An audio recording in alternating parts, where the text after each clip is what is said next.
नमस्कार शिक्षक। आज हम बात करेंगे व्यक्तित्व का मापन।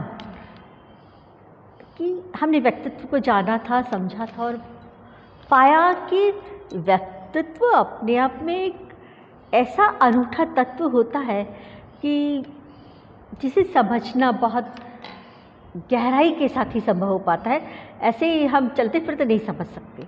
अब देखिए उस गहन तत्व को समझने में जब हमें इतना वक्त लगा तो उसको मापने में कितना वक्त लगेगा या कैसे संभव होगा, क्या ये संभव है? हमारे मन में कई बार इस तरह का प्रश्न उठता है और मैंने ये पाया कि इतना आसान नहीं है किसी व्यक्तित्व को माप पाना, बहुत मुश्किल है। पर फिर भी कई मनोवैज्ञानिक आए हैं जिन्होंने अपनी तरफ से प्रयास किया कि व्यक्तित्व के मापन के कुछ विधियाँ ईजाद की, कुछ तैयार किया कि हम प्रयास तो करें कि इन विधियों के माध्यम से क्या व्यक्तित्व को माप पाएंगे। और वैसे तो कोई भी विधि जो है अपने आप में परिपूर्ण नहीं हो पाएगी। सारी विधियाँ आने के बाद हमने इस चीज़ को महसूस किया, पर ठीक है, कोई बात नहीं। यदि हमें किसी का व्यक्तित्व मापना पड़े तो हम एक साथ सभी विधियों का प्रयोग करेंगे ताकि हम व्यक्तित्व को मापने की ताकत जुटा सकें। क्योंकि जब कोई भी विधि परिपूर्ण नहीं है, पर ठीक है, कुछ मनोवैज्ञानिकों ने सिद्धांत बनाते वक्त विधियाँ जांचने के लिए कुछ प्रारूप हमें दिया है। तो आइए हम आज देखते हैं व्यक्तित्व मापन की विधियाँ। देखिए, सबसे पहली तो होती है, इसको अपन यदि अपन ऐसे रफली देख लेते हैं तो ये ना 4 भागों में बांटी गई हैं। 4 तरह की विधियाँ होती हैं। तो आज इस वीडियो में हम सभी का संक्षिप्त स्वरूप देखते हैं और फिर बाद में डिटेल एक एक वीडियो में अलग देख लेंगे, है। तो 4 हैं विधियाँ। सबसे पहली होती है अंतरंग विधियाँ। अंतरंग विधियाँ मीन्स सब्जेक्टिव विधियाँ। ये इनमें बहुत अंतरंगता होती है जो कि स्वयं के द्वारा ही तैयार होंगी या हमारा कोई परिजन ही उसमें इन्वॉल्व होगा कि उसके द्वारा ही जांची जा सकेगी। हम किसी अजनबी व्यक्ति के व्यक्तित्व को मापने के लिए इस विधि का प्रयोग नहीं कर पाएंगे। तो इसमें भी 4 प्रकार हैं। अ है आत्मचरित्र लेखन, जिसे हम ऑटोबायोग्राफी कहें, कि हमें जिससे का व्यक्तित्व नापना है, हमने उसने जो ऑटोबायोग्राफी, उसने खुद के चरित्र का जो लेखन किया हो या उसको हम अवसर दें, उस आधार पर हम उसको नापने का प्रयास करेंगे। तो ये अंतरंग विधि हुई जिसे हमने कहा आत्मचरित्र लेखन। दूसरा आता है व्यक्तित्व विकास विधि। व्यक्तित्व विकास विधि जिसे हम ये भी कह सकते व्यक्ति इतिहास विधि। व्यक्ति इतिहास विधि जो है किसी व्यक्ति के इतिहास को जानना, उसके व्यक्तित्व के इतिहास को जानना और उनका लेखन करना, और उस आधार पर भी हम उसके व्यक्तित्व को मापने का प्रयास कर सकते हैं। तीसरी विधि होती है प्रश्नावली विधि, जिसमें कि हम उस व्यक्ति के साथ कुछ प्रश्नावलियाँ साझा करते हैं और वह उनके उत्तर किस तरह से देते हैं। तो उन आधारों पर, उन प्राप्त उत्तरों के आधारों पर हम ये जांचने का प्रयास करते हैं कि सामने वाले का व्यक्तित्व कैसा होगा। अगली विधि होती है साक्षात्कार विधि। देखिए, साक्षात्कार विधि जिस तरह से हम एक दूसरे का साक्षात्कार लेते हैं, आप लोगों ने अक्सर करके साक्षात्कार परीक्षाओं में दिए होंगे या किसी सर्विस के लिए जाते वक्त भी दिए होंगे आपने, तो आपको अनुभव होगा। तो उस तरह का जो साक्षात्कार से प्रश्न पूछे जा रहे हैं, पहली वाली जो प्रश्नावली विधि थी ना, उसमें भी प्रश्न पूछे गए थे पर वो लिखित में थे कि हमने एक प्रश्नावली तैयार करी और सामने वाले को दे दी कि आप उसको लिखित में आपको जवाब दीजिए। तो इनके माध्यम से जो हमें व्यक्तित्व की जानकारी होगी उसे हम अंतरंग विधियों से प्राप्त जानकारी कह पाएंगे। दूसरी विधि होती है बहिरंग विधि या ऑब्जेक्टिव विधि कहते हैं। ये भी 4 प्रकार से है। सबसे पहली होती है निरीक्षण या ऑब्जर्वेशन। हम जिसके व्यक्तित्व को मापना है बस उसका हम अवलोकन करें, निरीक्षण करें, देखें और उसकी हर चीज़ को नोट डाउन करते जाएं। तो निरीक्षण के माध्यम से बाह्य रूप में निरीक्षण हुआ ये, तो उसके माध्यम से हमने उसके व्यक्तित्व को जांचने का या मापने का प्रयास किया। इसी के साथ में एक और आती है मापन रोल, या जिसे मापनी कहते हैं। रेटिंग स्केल्स जो होती है, मतलब हमने कुछ अपने समाज मिति के द्वारा कुछ ऐसे मानक बना रखे होते हैं कि सामने वाला यदि अच्छी चरित्र का है तो ये बिंदु उसमें होने चाहिए, वो पिता है तो पिता के रूप में उसमें ये भूमिकाएं होनी चाहिए, ये गुण होने चाहिए, कैरेक्टरिस्टिक्स होने चाहिए। यदि वो कहीं विद्यार्थी है तो उसमें ये अहर्ताएँ होनी चाहिए। मतलब कुछ मापनी है क्या, उसमें उस मापन रोल में वो फिट बैठता है, यानी है ना, वो कितना फिट बैठा, मतलब उसको हम मापा जा सकता है, मापनी रोल जिसे कहा। इसके अलावा जो तीसरी विधि है इसी में, वो है समाज मिति विधि। कि अभी जो हमने कहा था हमने स्वयं तैयार करके, और समाज मिति विधि भी है मापनी रोल की तरह से ही है कि समाज के माध्यम से हम जो उसके बारे में जानकारियाँ प्राप्त कर रहे हैं वो समाज विधि हुई, वो सोशियोग्राम के कहलाता है इंग्लिश में। तो अक्सर करके हम समाज मिति विधि के द्वारा भी कुछ व्यक्तित्व के हिस्सों की जानकारी अवश्य प्राप्त कर पाते हैं। अगली विधि इसी में जो बहिरंग विधि होती है वो होती है शारीरिक परीक्षण।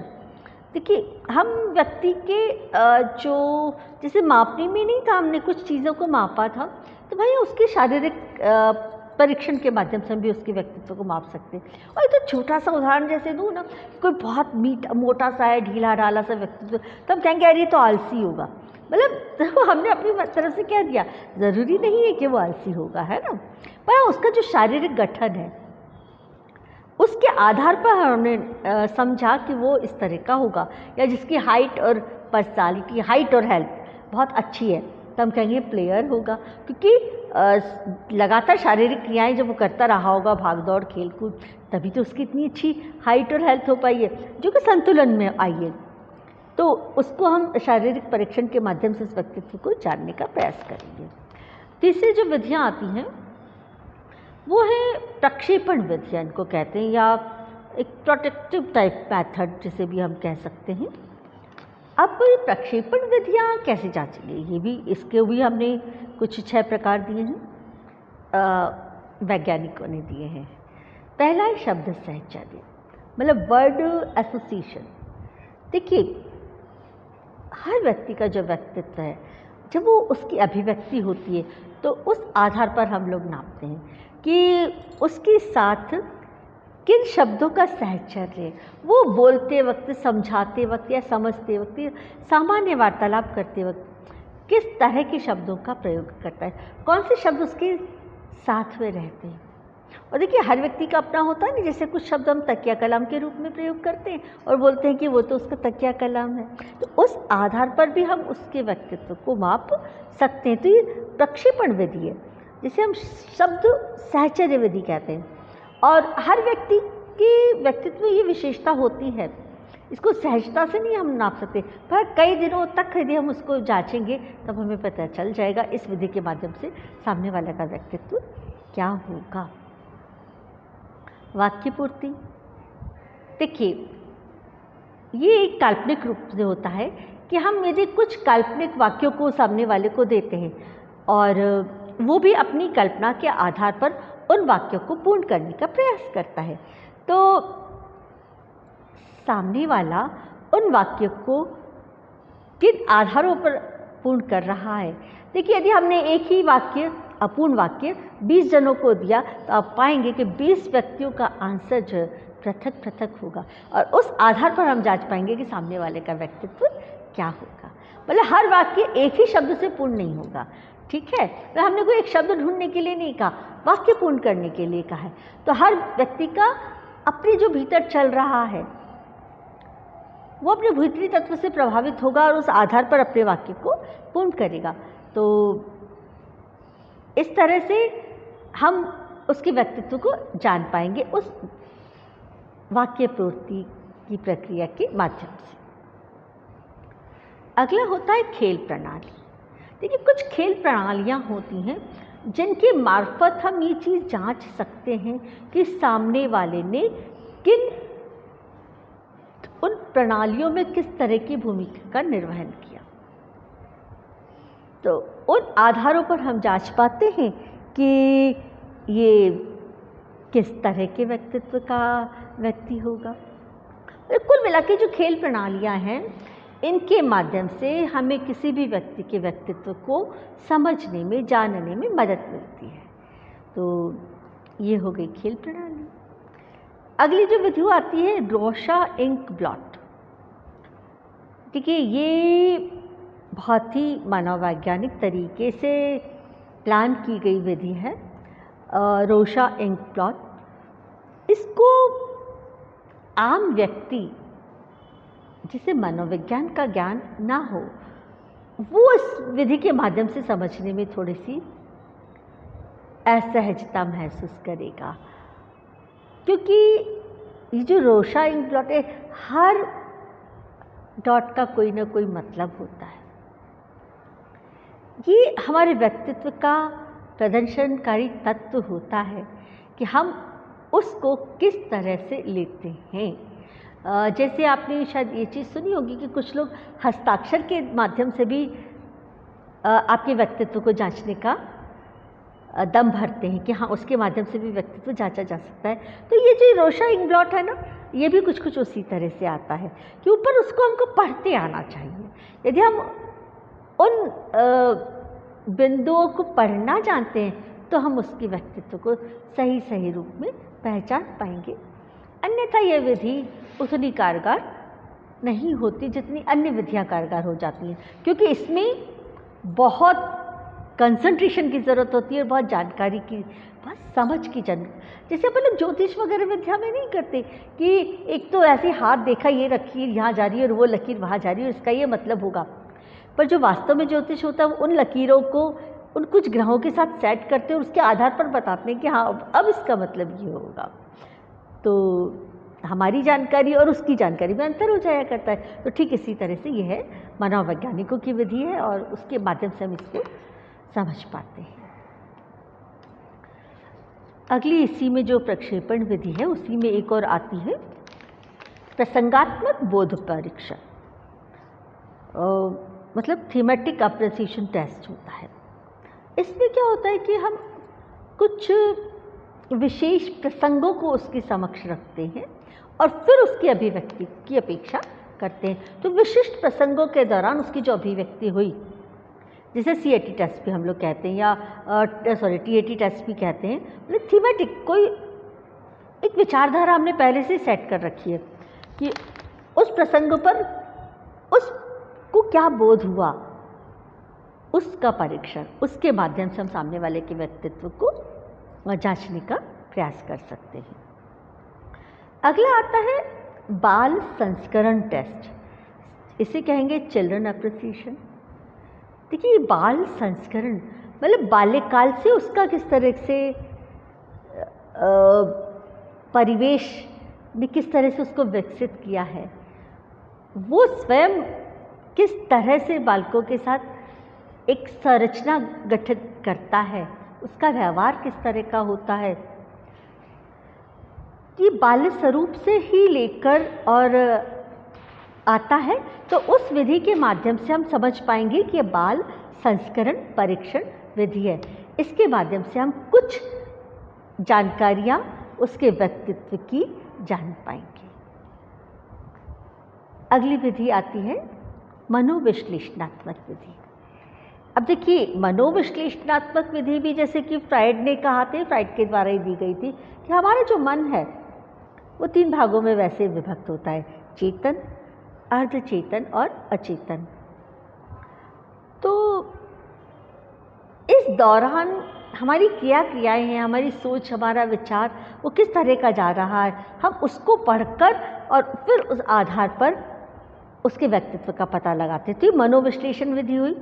अब ये भी 2 प्रकार की है, पहली होती है स्वतंत्र सहचर्य और दूसरी है स्वप्न विश्लेषण। मतलब हम उसके साथ रहते हैं, स्वतंत्र सहचर्य मतलब व्यक्ति को हमने पूरी तरह से स्वतंत्र छोड़ रखा है, पर हम उसके साथ हैं। वो पूरी तरह स्वतंत्र है पर हम बंधे हुए हैं, हम उसके साथ हैं, उसको आभास भी नहीं हो कि हम उसके साथ हैं, हम उस तरह से उसको जांचने का प्रयास करें। ये हुई स्वतंत्र सहचर्य विधि। मनोवैज्ञानिक रूप से ही तो जांचेंगे ना उसको, कि उसे आभास ना हो कि हम उसके साथ हैं, तभी वो स्वतंत्र क्रियाएं करेगा, करने के लिए स्वतंत्र है। वो जिस तरह की क्रियाएं कर रहा है उनको हम नोट डाउन करें, उनको हम समझें और अपनी एक समझ बनाएं कि उसका व्यक्तित्व कैसा होगा। दूसरी हमने कही स्वप्न विश्लेषण। देखिए, जैसे फ्राइड ने नहीं कहा था कि हर व्यक्ति का जो मन है, मस्तिष्क है, वो 3 भागों में बटा हुआ। तो ये जो अवचेतन की जो क्रियाएं हैं वो उसके स्वप्न के माध्यम से प्रकट होती है। मतलब वैसे तो सो रहा है बच्चे, कोई भी व्यक्ति है, पर सोने के दौरान उसे स्वप्न किस तरीके के आ रहे हैं, यदि उन स्वप्नों का यदि हम विश्लेषण करते हैं तो उसके व्यक्तित्व को हम सही रूप में मापने की संभावना को समझ सकते हैं। तो ये भी एक विधि है। पर जैसा कि मैंने शुरू में ही आपसे कहा था कि कोई भी एक प्रविधि किसी के व्यक्तित्व को मापने में संपूर्ण नहीं है। तो ये इतनी सारी विधियां जो हमने 4 विधियां देखी, उनके भी एक स्टेप देखे, और सबका जो मिला जुला रूप है, जब उसको हम अपनाएंगे तब हम किसी के व्यक्तित्व को सही रूप में जान पाएंगे। अन्यथा ये सारी विधियां हमें जानकारी के लिए आवश्यक हैं कि हाँ, इन विधियों के माध्यम से हम किसी के व्यक्तित्व को पहचानने का प्रयास कर सकते हैं। बहुत मुश्किल प्रयास है, पर हम कर सकते हैं। उम्मीद है समझ बनी होगी इस विषय में। धन्यवाद, नमस्कार। मिलते हैं फिर बार किसी और टॉपिक पर।